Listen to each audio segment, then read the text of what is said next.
নমস্কাৰ, মই ৰাকেশ দাস। আজি এই ভিডিঅ'টোত মই আপোনালোকৰ লগত কথা পাতিব বিচাৰিছোঁ। যদি আপুনি ভৱিষ্যতলৈ এগৰাকী ভাল বক্তা হ'ব বিচাৰে বা মানুহৰ আগত কথা পাতিব বিচাৰে বা যিকোনো সভা সমিতিত সুন্দৰকৈ কথা পাতিব বিচাৰে, দেন আপুনি আজিৰ পৰা আৰম্ভণি কৰক। আপুনি আনৰ কথা চিন্তা কৰা একেবাৰে বাদ দিয়ক। আজিৰ এই ভিডিঅ'টো বনোৱাৰ কাৰণ হ'ল মোক বহুতে মেছেজ কৰে, মই একেবাৰে সাহস নাপাওঁ। আপুনি সাহস পাব ক'ৰ পৰা? যেতিয়ালৈকে আপুনি আৰম্ভণি নকৰিব তেতিয়ালৈকে আপুনি সাহস নাপায়। আপোনাৰ ভুল হওক শুদ্ধ হওক জাষ্ট আপুনি ক'বলৈ চেষ্টা কৰক।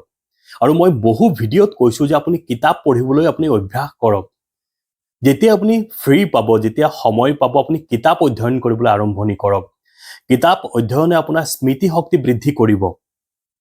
আৰু আপোনাক বহুতক মই লিখি দিছোঁ, যোৱাকালি ৰাতিও মই দুজন মানে ছাত্ৰ ছাত্ৰীক মই লিখি দিছোঁ। মই তোমালোককো ক'ব বিচাৰোঁ, জাষ্ট অভ্যাস কৰা। সৰু মিটিং হওক ডাঙৰ মিটিং হওক, যদি সুযোগ পোৱা দেন মনৰ কথাখিনি আৰম্ভণি কৰিবলৈ চেষ্টা কৰা। কেৱল নাভাবিবা যে মানুহে কি ভাবিব, মানুহে মোক হাঁহিব নেকি বা মোৰ লগৰ ছাত্ৰ ছাত্ৰীবোৰে মোক হাঁহিব নেকি, এনেকুৱা ধৰণৰ যিটো মানসিকতা, সেই মানসিকতাখিনি বাদ দিলে আমি এগৰাকী ভাল বক্তা হ'ব পাৰিম। এই সমাজত ভালকে যদি আমি লক্ষ্য কৰোঁ, বহু এনেকুৱা মানুহ আছে সামাজিক ক্ষেত্ৰখনত দীৰ্ঘদিন ধৰি কাম কৰি আছে, ৰাজনৈতিক ক্ষেত্ৰখনত বহুদিন ধৰি কাম কৰি আছে, কিন্তু ভাল নেতা হ'ব নোৱাৰে। ইয়াৰ কাৰণ কি? তেখেতে মঞ্চত কথা পাতিব নোৱাৰে, মনৰ কথাখিনি ব্যক্ত কৰিব নোৱাৰে, আৰু সেইকাৰণে তেখেতে আজি বন পিছুৱাই আছে। মই ছাত্ৰ ছাত্ৰী তোমালোকক ক'ব বিচাৰোঁ যে আমাৰ ভিতৰত ভয় যথেষ্ট আছে, আৰু আমাৰ আটাইতকৈ ডাঙৰ সমস্যাটো হ'ল আমি আনৰ কথা বেছিকে ভাবোঁ। যে মই যদি এতিয়া ভুল কওঁ, মানুহে মোক ক্ৰিটিচাইজ কৰিব নেকি, পৰৱৰ্তী সময়ত মোক সমালোচনা কৰিব নেকি, বা মানুহে কি বা ভাবি আছে মোৰ বিষয়ে। আমি এনেকুৱা ধৰণৰ কথাবোৰ ভাবি পেলাই আমি একদম নিজক ইমানেই পিছুৱাই ৰাখোঁ যে মোৰ দ্বাৰা এইটো নহ'ব, ইটছ নট পচিবল ফৰ মি। আমি এনেকৈ ভাবি লওঁ আৰু গোটেই জীৱন আমি এনেকৈ থাকি যাওঁ। এইটো নকৰিব।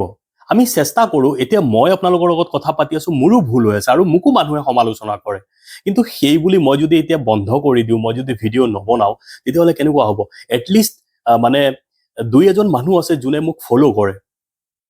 সেইকাৰণে মই ভাবোঁ ভুল হওক শুদ্ধ হওক, কাৰণ mistake it's a part of learn.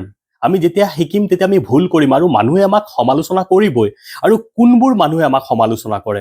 যিবোৰ মানুহে জীৱনত একো কৰিব পৰা নাই, তেখেতসকলেহে আমাক সমালোচনা কৰে। আৰু যিসকল সঁচাকে শিক্ষিত আৰু জ্ঞানী মানুহ, তেখেতসকলে কেতিয়াও আমাক সমালোচনা নকৰে, বৰঞ্চ আমাৰ যদি ক'ৰবাত ভুল হয় আমাক শুধৰণি কৰি দিয়ে।